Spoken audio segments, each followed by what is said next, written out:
Yes, that title is accurate. And as far as I can tell, it is the only kickball video game. There's a couple of recent games that have kickball in the title, but they're doing their own thing and not trying to represent the sport.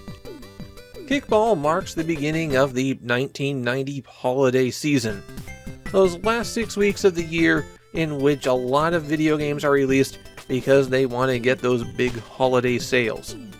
In the US it's Christmas, in Japan it's New Year's, but the effect is exactly the same. 1/5 of all PC Engine games that came out in 1990 were released in this 6-week period. So I still have a month and a half of episodes to go before we're done with 1990. Kickball, of course, is the sport that you played during recess while you were in elementary school. It's inspired by baseball, and no kid who played it ever actually knew the rules. But Kickball, the video game, has the rules down. Here's a few of the key differences between kickball and baseball. Kickball has 5 innings instead of 9. Fouling the ball is always a strike, and so kicking the ball into foul territory on the 3rd roll means that you're out.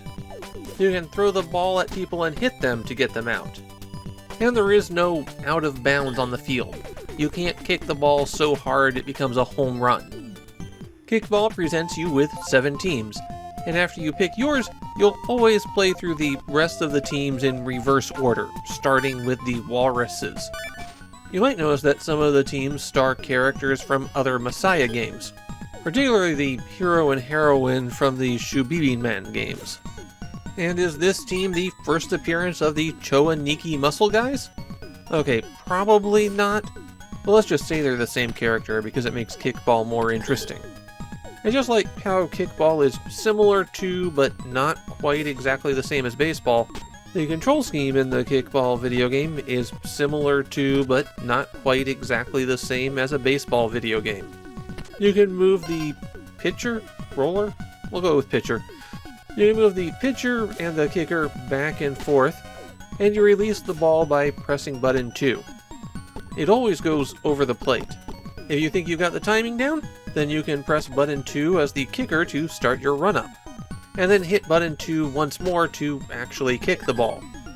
It is very easy to kick the ball once you understand the controls, so you'll almost never strike out. The ball goes flying, bounces around the field a bit, and once you've picked it up, you can throw it to a base by pushing in a direction and pressing button 1, but that lobs it high in the air. It's pretty slow. Alternatively, you can press button 2, but this throws the ball at a player. Not a base, a player. And if the geometry isn't just right, then it's very likely that the ball will go wild, and you'll have to chase it down again. As the runner, you can press button 2, and that will make you dodge a ball that's thrown at you. The computer opponent is extremely good at this. You'll almost never hit them by throwing the ball directly at them. It seems like as soon as you press the throw button, the computer responds by dodging. It's a lot harder to do as a human player, since you can't tell if they're going to throw it at you or throw it to a base until the ball has left their hands. Fortunately, the computer opponent is incredibly stupid when it comes to tactics. There might be a player closing in on a base that it can easily walk over and tag, and it will throw the ball to the opposite side of the field. There's also super kicks and throws that you can perform. While you're pitching, you can press button 1, and every team has their own super effect. You can only use these 5 times during a match, though. As for when you're throwing or when you're kicking, you activate the super moves by, I never figured it out. Let me just read the thorough 4-page manual, and it doesn't say anything about those moves. And it's not like Kickball has a big following in Japan where people have documented how the game works. If you manage to win your match, then you'll get a password, though if you have the Ten no Koe 2 memory bank, you can save your progress there as well. So the obvious question about Kickball is, does anybody even care about this game anymore? And shockingly, the answer is yes. I'm not going to call it a big following, but I could find quite a few people who cited it as one of their favorite PC Engine games when they were kids. Now, personally, I'm less enthusiastic, but I can definitely see how it appealed to them. It's bright, cartoonish, easy to play, and there's plenty of action. I did find that Kickball has the fielding problem that's common in baseball games.